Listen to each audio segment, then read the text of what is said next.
आपलं आरक्षण फक्त 6% होतं 1990 पर्यंत. 90ला आदरणीय बाळासाहेब आंबेडकरांनी व्ही.पी. सिंगच्या काळामध्ये हे सगळं बघितलं आणि मग बौद्ध शब्द 25 मधून काढून 25 प्रमाणे अनुसूचित जातीमध्ये समाविष्ट केला आणि तिथून आपल्याला खरं आरक्षण सुरू झालं.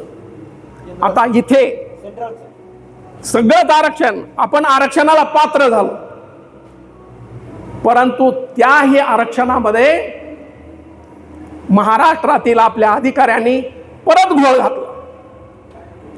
1990ला जो आदेश निघाला त्याप्रमाणे केंद्र सरकारने जातीचं प्रमाणपत्र आणि त्या अनुषंगाने आदेश दिला की बौद्ध शब्द अनुसूचित जाती आदेशमध्ये टाकल्यानंतर ज्याप्रमाणे हिंदू आणि शीखला आरक्षण मिळतं तसंच बौद्धांना आरक्षण मिळेल. ज्याप्रमाणे हिंदू आणि शीखांना जातीचं प्रमाणपत्र देण्याची पद्धत आहे तशीच बौद्धांनाही असेल. म्हणजे अनुसूचित जातीचा व्यक्ती हिंदू असतो तेव्हा महार मांग चांभार जातीचं प्रमाणपत्र मिळतं. तसंच आपल्याला बौद्ध झाल्यानंतर महार मांग चांभार जातीचं प्रमाणपत्र मिळतं. परंतु महाराष्ट्रात बसलेल्या अधिकाऱ्यांनी तिथेही घोळ घातला आणि आपल्याला सांगतो साहेब, मम कांबळे नावाचे एक अधिकारी होते. शरद पवारांनी हे सगळं सांगितलं की अरे यांची संख्या तर धडाधड वाढेल आणि संख्या वाढली की आपलं ज्या ओपन मध्ये जागा आमच्या गेलेल्या आहेत 15च्या 33, 18 जागा त्या 161 पासून ओपन मध्ये गेलेल्या होत्या, त्या सगळ्या परत यांच्याकडे जातील, रिझर्व होतील. आणि म्हणून त्यांनी M.M. कांबळे नावाच्या उपसचिवांना आमदारकीचं तिकीट दिलं आणि एक पत्र काढायला सांगितलं. हा आदेश काउंटर करण्यासाठी 1990चा की हे जे प्रमाणपत्र मी आता तुम्हाला दाखवलंय तेच प्रमाणपत्र देऊन 1990च्या आदेशामध्ये थोडीशी दुरुस्ती करून हे प्रमाणपत्र बौद्धांना देण्यात यावं. म्हणजे केंद्र सरकारने दिलेलं पत्र आपल्याला दिलं नाही, परत हे जुनं प्रमाणपत्र आपल्याला दिलं आणि आपल्याला सांगितलं की तुम्हाला बौद्धांचं आरक्षण मिळेल. परंतु तसं झालं नाही. हेच प्रमाणपत्र रद्द करण्यासाठी गेली 10 वर्षे आम्ही आता प्रयत्न करतो आहोत. तुम्हाला एक महत्त्वाची गोष्ट सांगतो, ह्या महाराष्ट्र शासनामध्ये आपले जे बसलेले अधिकारी आहेत त्यांनी एवढाच घोळ केलेला नाही. 2018 पर्यंत साहेब बौद्धांना त्यांना आवश्यकता असली तरी एक गायकवाड नावाचे आपला विद्यार्थी UPSC मध्ये पास झाला, त्याच्याकडे हे 7 नंबरचं प्रमाणपत्र तिथे चालत नाही. मग तो धावत आला, त्याला 2 महिन्याचा वेळ दिला.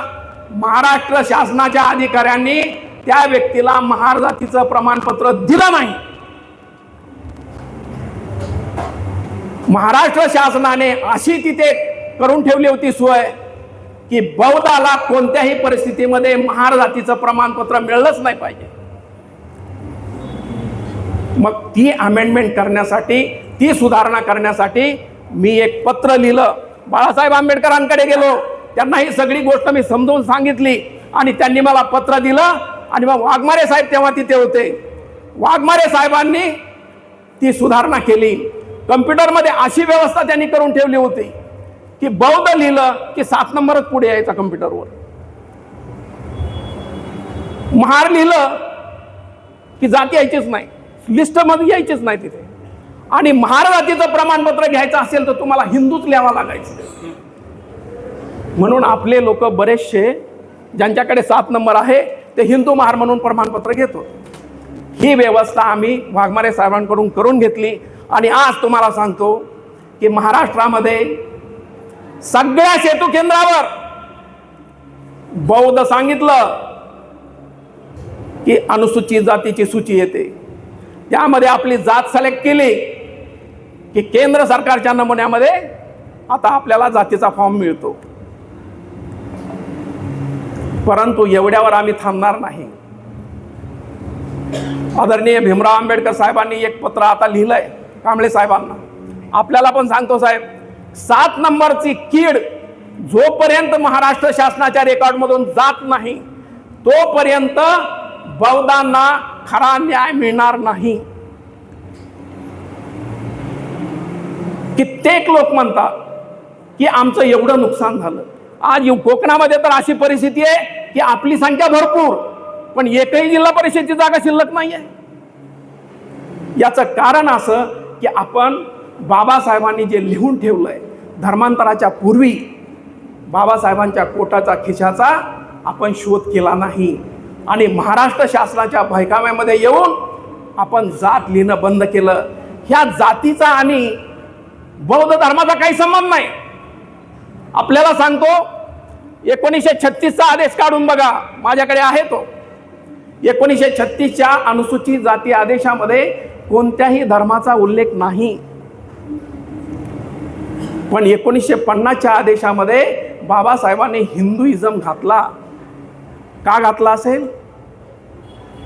आणि त्या 25 कलमामध्ये लिहून ठेवलं हिंदू या शब्दातच बौद्ध, शीख आणि जैन धर्म पाळणारे लोक पण असतील. म्हणजे हिंदुइझम तिथे टाकला की ऑटोमॅटिक धर्मांतर झाल्यानंतर बौद्ध आणि शीख तिथे रस्ता मिळाला. ही व्यवस्था बाबासाहेबांनी केलेली आहे. मग अशी घटनेनं जी व्यवस्था दिली ती व्यवस्था आपण पाळायची नाही की मनगडंत काहीतरी विचार करून बौद्ध धर्मात जाती नसतात. बौद्ध धर्म जर बाबासाहेबांना हे विचार असता तर त्यांनी हिंदू शब्द घातलाच नसता तिथे अनुसूचित जाती आदेशमध्ये. तसाच आदेश 1950ला पण पास केला असता, 1936 सारखाच आदेश पास केला असता. का नाही केला? कारण बाबासाहेबांना माहिती होतं अनुसूचित जातीचा कोणत्याही धर्माशी काहीही संबंध नाही. अनुसूचित जाती हा वर्ग केवळ भारतीय घटनेनं दिलेले अधिकार वंचित समाजाला खुले व्हावेत यासाठी केलेली ती प्रोव्हिजन आहे.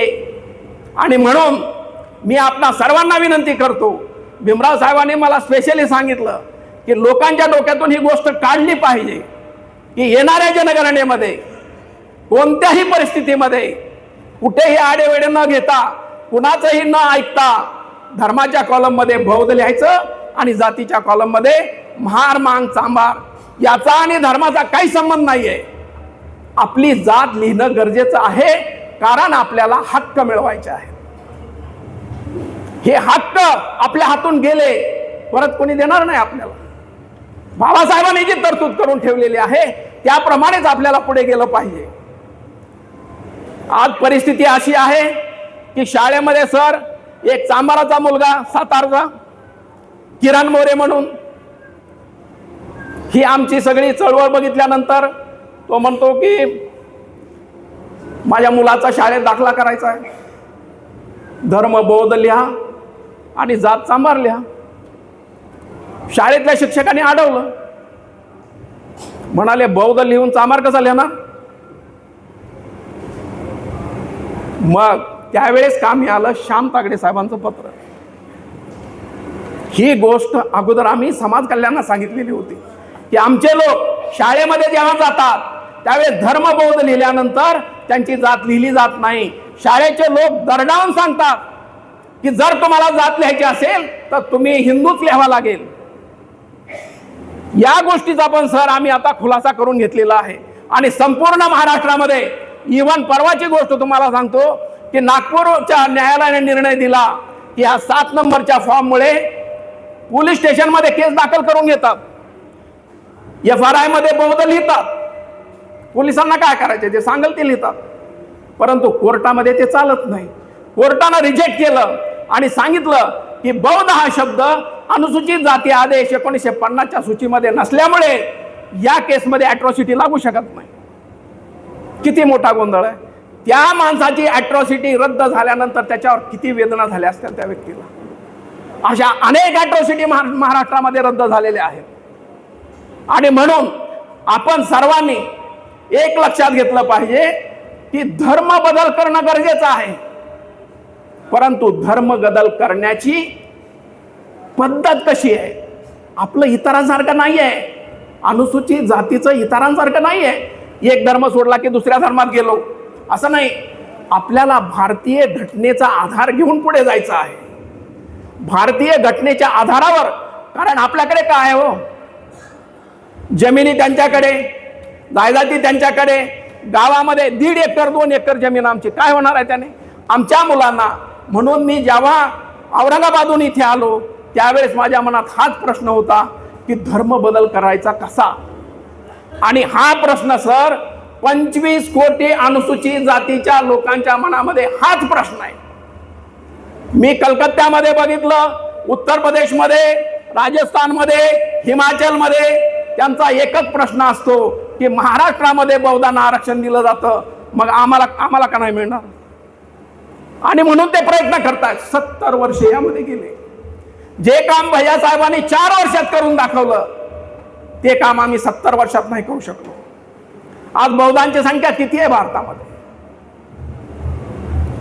25 कोटी आम्ही आहोत. 25 कोटी अनुसूचित जातीचे लोक 2011च्या जनगणनेप्रमाणे 25 कोटी आहेत.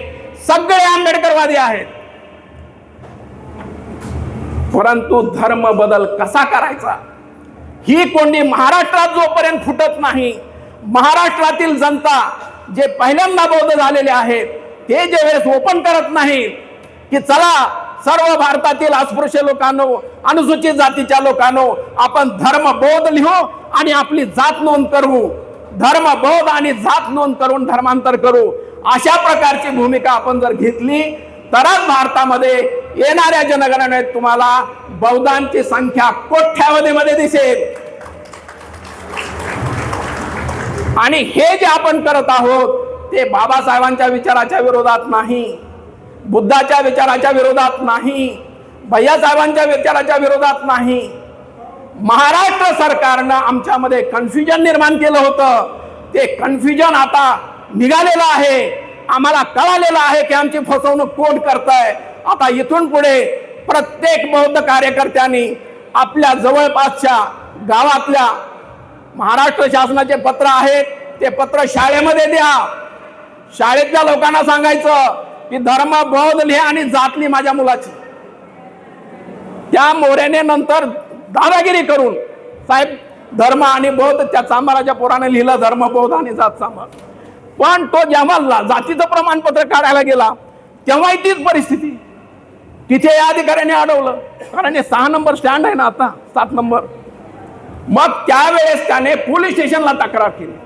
पोलीस आले आणि पोलिसांनी सांगितलं बाबा तो बोलतोय तर लिहून घ्या, जर मिळालं नाही तर नका देऊ. पण तो बोलतोय की मी बौद्ध आहे आणि माझी जात चांभार आहे, तसे लिहून घ्या ना. आणि शेवटी लिहून घेतलं आणि मिळालं. म्हणजे महाराष्ट्रामध्ये ही व्यवस्था पूर्णपणे झालेली आहे. आनंदराजे आंबेडकरांना मी विनंती करेन की हा प्रकार कोकणामध्ये फार विचित्र आहे. तिथे लोक ऐकत नाहीये, त्यांना हे समजून सांगणं गरजेचं आहे. आणि त्या पाठोपाठच संपूर्ण भारतामध्ये 1990चा कायदा उत्तर प्रदेशमध्ये सुद्धा लागू झालेला नाही.